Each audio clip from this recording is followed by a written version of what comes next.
Mariners, Astros. Colin said it. Division matchup once again. Mariners odds at plus 1,200 to win the World Series. Astros at plus 350. Astros favored to win the series based on those numbers, as you would imagine, minus 225. Mariners at plus 180. Colin, Mariners are the fun team these days. Everyone loves this team. They're a good story in the playoffs for the first time in forever. Are they a little too hot, though, coming into this series, like where everyone's like, we got to take the Mariners against the Astros? Well, not according to the price. I do think there's a tiny bit of value on Seattle here. This is the one dog I'm going to take a stab at here. I actually like two bets in this game, but I will make a little bit of a case for the Mariners' first 5 money line at plus 180.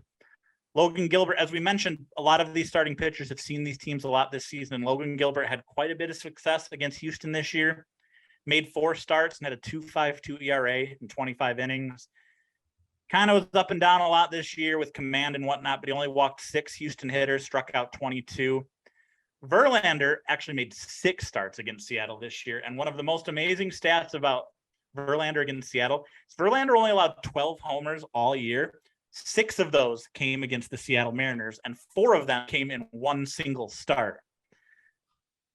So I'm kind of looking at this from 2 different perspectives. One, Seattle is familiar with Verlander, can hit him. Verlander's expected stats are obviously not quite as good as his likely Cy Young winning ERA is. However, the fact that it was mostly home runs tells me that he was a little bit unlucky against Seattle this year. He still had a 2.34 ERA in 42 and a third innings pitched. He still only walked 6. He still struck out 43. He just gave up a couple too many home runs, and most of that was just one start. However, given Gilbert's success against Houston this year, given the fact that Verlander might not quite be as good as he was for most of this season, I do like taking a small stab at the Mariners' first 5 money line at plus 180. However, given that Verlander might be due for some positive regression against Seattle as a whole, given those dinger issues and everything I said about Gilbert as well, my actual favorite bet on this game is the first 5 under, 3.5 at minus 115. Even looking at Verlander, the game logs, you mentioned the home runs, the fly ball rate is high too in any start against Seattle, home or away. So that's fascinating to watch as well, how he looks. But it's like Verlander is one of those guys to me, just he kicks it to another level when it comes to October. How about you, Anthony? You got a read on this series and more so game 1? I think from a series perspective, the American League pitching situations are fascinating because they have more options where they can rearrange their starting pitching with the extra off day built in on Wednesday. So if the Astros want, they could pitch Verlander in game 1. Then they could do Javier and Valdez in games 2 and 3. And if they need him, Verlander can pitch on regular rest in game 4. I think that gives the Astros a little bit of an advantage because they'd be able to bring their 2 best starters back twice. Whereas the Mariners can do that. But, you can say Gilbert's their second best starter. I would be hesitant to say that. But I don't know what the Mariners pitching depth is probably the equalizer here, their bullpen depth and their pitching depth. But I think it gets neutralized by the extra off day. So part of me says that actually would take away what the biggest strength is for the Mariners over Houston. Houston dominated the season series.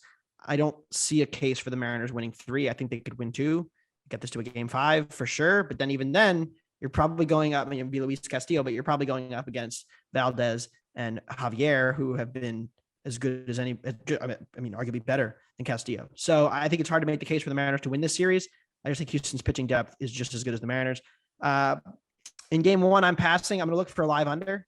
I love both of these bullpens. I think they're both excellent. I think we could see behind Verlander, maybe like a Lance McCullers couple innings as like a reliever type. I think that would be a really interesting way of going at this game for the Astros because they don't need all the starting pitching for this series. I am not a Logan Gilbert fan. His stuff plus is not great. His fastball gets hit hard, but I am staying away from this game pregame. Fair enough. I will say the extra off days may end up helping Seattle more just in the sense that they're probably going to be relying on their bullpen a lot more, especially early in the series, especially if game 1 goes as odds makers think it will. Gilbert gets out of there early, Verlander goes deep or whatever. Those extra off days with how much Seattle's likely going to rely on that bullpen could work in their favor just for guys like Munoz, et cetera, pitching back-to-back days. They're not going to have to do that quite as much. And to Anthony's point, I agree with almost everything he said. You can get Astros to win this series in 5 at plus 310. And I have actually already bet that. I think that's worth a stab as well, is Astros in 5. Yeah. The interesting thing is that so they'll play Tuesday and Thursday. They'll have the off day before game 1. Then they'll play Friday. They won't play Friday. They'll travel. And then it's Saturday, Sunday, Monday. So they will play 3 and 3. The bullpens could get stretched there. That's interesting. And that's where I think guys like Urquidy and McCullers, who may not start games, but may relieve games, do help. But also, I mean, the Mariners can counter that with Kirby. And he had a ton of success in the bullpen in the game against Toronto, getting the saves. So it's a very fascinating series. There's much more that the AL teams can do with their pitching because of the extra off day that's built in.